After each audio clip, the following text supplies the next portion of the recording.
Hello Taurus, thank you for joining me for your weekly forecast for week commencing the 30th of July for the Sun or your Ascendant. If you cast your mind back to the middle of May, Uranus, the planet of freedom, entered your sign. Well, it then went on to clash with Mars. It had actually been clashing for about a week before on another basis when it was in the sign of Aries still with Mars, which at that time was in Capricorn. Then they both moved on the same day, Uranus into Taurus and Mars into Aquarius. But of course Mars is now tracking backwards. And if you have been experiencing some frustrations or uncertainties about your goals, ambitions or professional situation, it wouldn't be a surprise. And these could reach a peak this week because the right angle is going to be repeated. This is a square. This can create a tremendous amount of tension and frustration, especially if someone with a very dominating personality seems to be trying to limit your right or need to be a free spirit. Now, despite this, Uranus is actually forging a brilliant angle to Saturn. Now, you couldn't get two influences that are much different. Saturn is about stability, Uranus is about change and restlessness.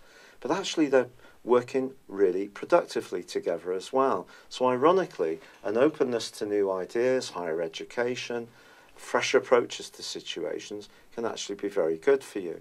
But with the Sun and Mercury and the part of your situation to do with home, family and emotions, and Mercury tracking backwards, you may have some doubts about certain situations, particularly as by the end of this week there is a quarter moon, and this could see you really questioning exactly what you're getting from situations, especially in terms of feeding your more nurturing needs, the needs for security, the need for feeling really reassured and feeling comfortable in your environment. So if there is a situation with a housemate, a family member, someone is stopping you thrive as you see it, it could reach quite a point this week. But there is still a wonderful angle between Jupiter in your sector of relationships and Neptune. And part of what I feel that you're experiencing is a heightened sense of idealism about what you really want. And there may be part of you less inclined to settle for second best. And that could see you pushing things more to the edge, particularly, ironically, with someone you work with, or, as I said, a more authoritative type of character that you experience in your everyday life. So there can be the potential for change. There can be some big emphasis on security, home, family and emotions. But I think the best way to deal with this is not jump to any conclusions with Mercury tracking backwards, and certainly try to handle any exasperation so that the lines of communication do stay open. It's been a real pleasure being with you. I'd love it if you would like, comment, or follow this channel. But for now, good luck and goodbye. Hello Taurus, thank you for joining me for your monthly forecast for July. This month begins with the Sun in a brilliant location, the sparkling third house, which is all about everyday communication. Mercury, the ruler of everyday communication, is, ironically, in a more muted, more emotional location, along with Venus, your ruler. Now, those two are going to be together, broadly, through till the 9th. So, it could be that you're going to have some kind of get-together with the family, or spend time with people who are really significant to you. Expect there to be quite a lot of exchange of ideas, especially from the 3rd through to the 7th, because Mercury is going to be in an opposition with Mars. Mars is in a very visible part of your scope, the 10th solar house. This is about your work, it's about how you interact with the world at large, it's about your sense of authority, it's about status. Don't be surprised if at times this month you demonstrate to people a real sense of extra confidence and put yourself across in a way that people have to take notice of what you got to say. But that angle between Mercury and Mars from the 3rd through to the 7th could lead to a few tensions between what's right for you professionally and or how you assert yourself against how other people are feeling who are close to you, or perhaps you're going to speak out and be more forceful, even about something that you feel quite tender about. But the key is not to be defensive. And with Mercury in the fourth solar house, that is possible. I have to be truthful with you. Now, by the 10th, we do see some big changes, which are entirely positive for you. Because on that day, your ruler Venus moves into a glorious location, moves into the earthy Virgo. So we've got a triplicity with your sign in terms of the earth element. And Venus in Virgo is very much being of service, if you like. But coming out of the fourth house, which is very much to do with your environment, making that as pleasing and nurturing as possible, it is more gregarious in Virgo. And Virgos generally have a very good sense of humour. So that part of your nature can start to come to the fore for the rest of the month. But the other big development on the 10th is that Jupiter ends its 4-month retrograde. Though it's not actually going to come out of shadow until the 5th of October, so it's not going to get back to the point where the retrograde first began. But I do feel that anything to do with relationships can improve with Jupiter going forwards. And broadly, Jupiter continues to forge a lovely angle to Neptune. There's a 3-degree orb or space between this aspect being exact. It's a sextile, but it's very enabling. So I think with Jupiter going forward, still tuning into the very ethereal, sensory location of Neptune in its ruling position in Pisces, means that the idealistic side of your nature or anyone you encounter could be something that really lifts you this month, especially around friendships or perhaps even a close romantic alliance. But the second week of this month does see a real power play. There is no other way to present the information because the Sun in Cancer goes into an opposition with Pluto, the solar system's tiniest entity, which has been in this location since 2008. And so on one hand, you've got Pluto, which is about power, it's about secrets, it's about desire, it can be about sex, it can be about money, and it's face to face with the Sun. Now, for the next 6 months, I do think it's entirely possible that your ideas are going to become red hot important to you. You're going to feel so much more passionate.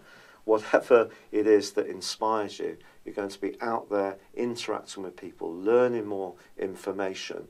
And whatever it is you believe in, it's going to become a very personal experience for you during that time. But because you can become so much more passionate, you may meet other people who equally share the same level of passion but see things in an entirely different way. And that can lead to conflict. Because Pluto is about change. The Sun is it's obviously about essentially energy. It's at the heart of our entire beings.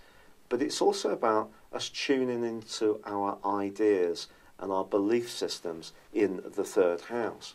So if there is some kind of status quo that's being maintained in your situation, because your natural tendency to stick with what you know, the security feeds your soul, you're a fixed zodiac sign, change is an anathema to you, even if it's been progressively becoming more exciting and tantalizing for you in recent times, I do feel over this next 6 months, a big change is possible in your circumstances. I can only be honest.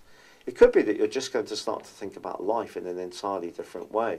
It surprises me that some of the things that were shaped into me when I was a kid, particularly as I was born a little bit later in post-war Britain, I don't have those views anymore because I've evolved. I see life in a different way for myself. If you're someone who's very inquisitive, this particular aspect is going to be a real food and water to you. If you are a more conservative person, if you have tended to stick with the traditional, with what you know, this could be a more scary prospect, but only if you make it scary, because the planets aren't making it scary. It's just how you react to the potential. So change, see it as an exciting opportunity to enliven and enrich yourself with a new outlook which can help to feed your soul in a way which is more appropriate for the person you are now, not the person you once were. Now we are, of course, going to see the Sun transit into the sign of Leo on the 23rd, and for the rest of the month will be in that sign, and that pitches you back into this issue to do with your environment, your home, your feelings, your family, and of course Mercury's still there, but on the 26th, slams on the brakes, goes into a retrograde. I think there could be some tender conversations towards the end of this month because of this, and particularly because of Mercury going backwards in the fourth solar house. Fourth solar house can see us bottle things up a little bit, to be honest, because Mercury being the ruler of both Gemini and Virgo, it's about articulating our thoughts. In the fourth house, which is essentially the characteristics of Cancer, it's about emotion. So it's not so easy to say how we feel, to ventilate our emotions. So what can happen is the thoughts, Mercury, go round and round in our mind or our hearts or tummies, whichever part of the body the emotions are being trapped, and we don't necessarily articulate them outwards. So you may find yourself thinking about things very carefully. But then an even more dramatic event occurs when on the 27th there is a total lunar eclipse, again, which is going to provide a backdrop in a pair, a polar axis, along with the partial solar eclipse through the next 6 months of the year. But this one occurs in Aquarius, of course, because it's opposite Leo, but it's combining with Mars. Now, Mars may be retrograde, and it's also in an opposition, not just with the Sun, but the North Node in Leo. So we've got 4 energies there competing. And I think what you do about your future and how it works for you at an emotional level can be part and parcel of this agenda feeding into change that you're thinking about on the back of that partial solar eclipse. The lunar eclipse is much more about how it feels, and it could be scary, or you could be showing an amazing amount of confidence to make a change, because Mars is in a very vivid location, your solar midheaven, and because it's influencing the moon, it could make you a little bit more, if I dare say, even reckless. I was very careful about saying that word, because obviously you can be very thoughtful about your moves. But the backdrop you see, Taurus, is that Uranus, in your sign since the middle of May, actually goes back into a square with Mars in the last 10 days of this month. So it's possible that you might be a little bit more reckless than you might anticipate. Think back to what happened in May. If there were some strong power struggles then, or you had some intense discussions or thoughts, they could be played out once more. Now, there is actually a gorgeous angle between Venus and Pluto in the last week of this month. And if there is someone or people in your life that you love very deeply, you can become much more conscious of it. So the lunar eclipse in that kind of situation may be more about the personal satisfaction you get from work. Is it something that gives you a naturally emotional high? If you're doing something that's brilliantly well paid, but you really are bored out of your brains, I think Uranus being right at the early part of your sign, especially if you're early born Taurus, could be making you feel quite edgy, but also quite excited about making some changes. But you'll perhaps know that if you do, it is going to affect stability, and that's a hard choice to make. It's just natural, isn't it? But Jupiter is forging a beautiful angle as it comes out of that retrograde with Neptune, and that's going to go on broadly all this month. So remember, you can connect to people who are good for your soul or one particular person. There is an opportunity to connect with someone in a relationship context, which is a very uplifting experience. But I just think generally, ideas are really going to be popping all around you. It could be about moving overseas. It could be about learning a foreign language. It may be applying for a course of higher education as a mature student. It may be about changing your job completely. It may be about chucking it all in and going off on a world backpacking tour. But some kind of change that you make is, I feel, going to have an impact on the stability of your world, but it may be a change you just can't resist making if you feel that life has become so stupefyingly predictable that you've lost a real sense of feeling alive. And that's what all of us need to have, because life is so short. It's unbelievable how it whizzes by. So, you may have some big decisions to make this month, Taurus. Try not to rush into them. There is an opportunity to have some very intense discussions. If you can listen as much as speak, I think you could be greatly enriched by what other people have to say. But I think Mars has certainly got something in store for you, and that is that change may be good. So what's the other aspect I can tell you about that might surprise you? Well, it's the fact that Uranus is forging a fantastic link with Saturn all through this month. Now, Saturn, of course, is in Capricorn, your ninth solar house, about change, about newness, freshness. But Saturn, of course, is about obstacles, and it's about, in this location, the law and doing things in the right and proper way.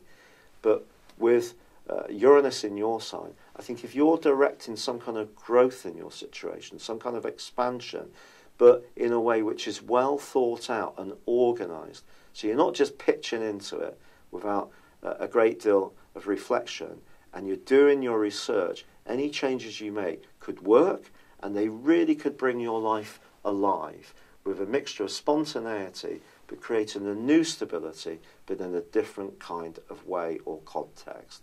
It's been a real pleasure being with you. Thank you so much for joining me. I'd love it if you would like or comment on this video, or if you've yet to do so, subscribe to my channel. Good luck and goodbye.